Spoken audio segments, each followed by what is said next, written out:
Satu bangsa, satu bahasa, satu sejarah. Tapi hari ini hidup dalam dua dunia yang bertolak belakang. Satu sisi penuh cahaya, musik, teknologi, dan kebebasan. Sisi lainnya tertutup, sunyi, penuh ketakutan, dan dikendalikan satu nama. Bagaimana mungkin satu bangsa bisa terbelah sejauh ini? Jawabannya bukan sekadar politik. Jejaknya tersembunyi dalam sejarah panjang, penuh darah, pengkhianatan, dan perebutan kekuasaan. Dan kisah itu dimulai jauh sebelum Korea terbagi dua.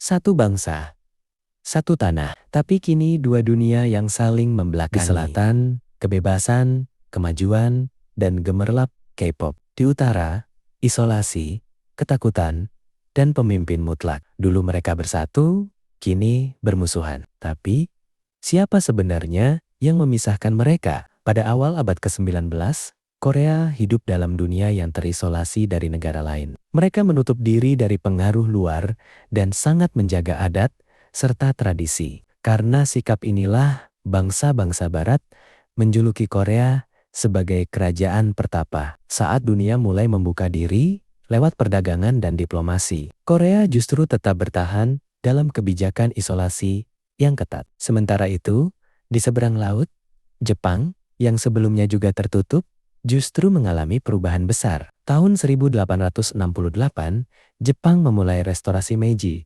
sebuah lompatan modernisasi di bidang teknologi, militer, dan pemerintahan. Dalam waktu singkat, Jepang menjelma menjadi kekuatan baru Asia dan mulai melirik Korea sebagai langkah awal ekspansi mereka. Saat itu Korea dipimpin oleh tokoh konservatif Lee Hung, dikenal sebagai Hyung-shin Daewongun. Ia adalah ayah Raja Gojong yang masih sangat muda, sehingga kendali pemerintahan berada di tangannya. Ia menolak keras campur tangan asing dan bersikeras mempertahankan isolasi Korea. Jepang mencoba mendekati Korea secara diplomatik, namun semua ajakan itu ditolak. Merasa diabaikan, Jepang mengambil langkah keras. Tahun 1875, kapal perang Jepang Unyo mendekati Pulau Gangwa dan menembaki benteng Korea.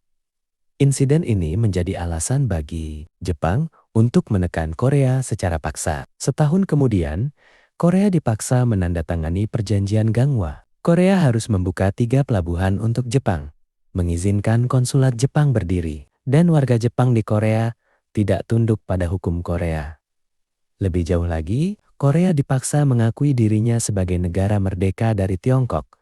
Strategi Jepang untuk mengikis pengaruh Tiongkok. Bagi Korea, ini bukan kemerdekaan, melainkan awal kehilangan kedaulatan. Tiongkok pun bereaksi dengan mengirim pasukan ke Korea. Sejak saat itu, semenanjung Korea berubah dari negeri tenang menjadi medan tarik-menarik kekuatan besar. Masa depan Korea perlahan lepas dari tangan mereka sendiri. Setelah perjanjian Gangwa, Korea terbuka, tapi bukan karena pilihan. Amerika Serikat, Inggris, Rusia, Jerman, semuanya berdatangan. Di dalam negeri, rakyat terbelah. Kelompok pro-Jepang, mayoritas kaum muda, ingin modernisasi cepat. Kelompok konservatif dan moderat lebih condong ke Tiongkok atau Rusia demi menjaga tradisi. Ketegangan memuncak pada tahun 1884 lewat pemberontakan Gapsin, kudeta singkat kelompok pro-Jepang. Tapi hanya dalam 3 hari, pasukan Tiongkok turun tangan dan menggagalkannya. Jepang murka. Tiongkok semakin percaya diri. Keduanya lalu menandatangani perjanjian Tientsin, janji damai di atas kertas yang tak pernah benar-benar dipatuhi. Tahun 1894, pemberontakan petani Donghak meletus. Pemerintah Korea meminta bantuan Tiongkok. Jepang menganggap ini pelanggaran perjanjian dan ikut mengirim pasukan. Inilah awal perang Tiongkok-Jepang.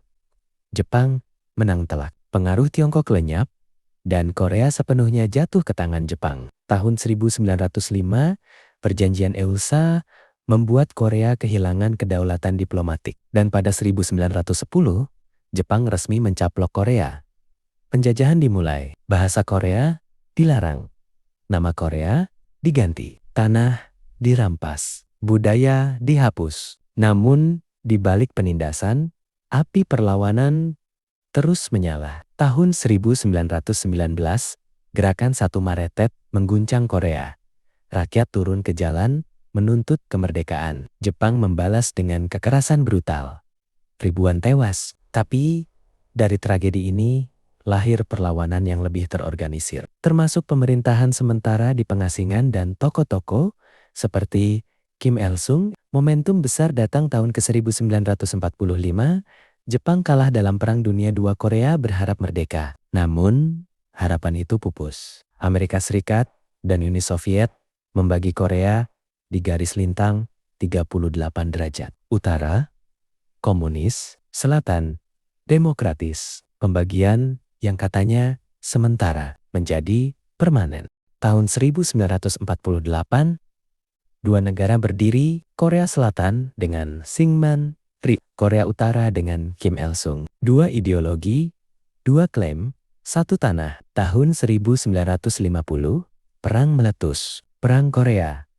Jutaan nyawa melayang, kota hancur, keluarga terpisah. Tahun 1953, gencatan senjata ditandatangani, bukan perdamaian. Hingga hari ini, kedua Korea secara teknis masih berperang. Pasca perang, dua Korea tumbuh dengan jalan berbeda. Di utara, isolasi total, ideologi Juse, dan kekuasaan absolut. Di selatan, jalan panjang menuju demokrasi, hingga akhirnya menjelma menjadi negara maju dengan pengaruh budaya global. Namun luka sejarah belum sembuh. Keluarga tetap terpisah. DMC masih dijaga.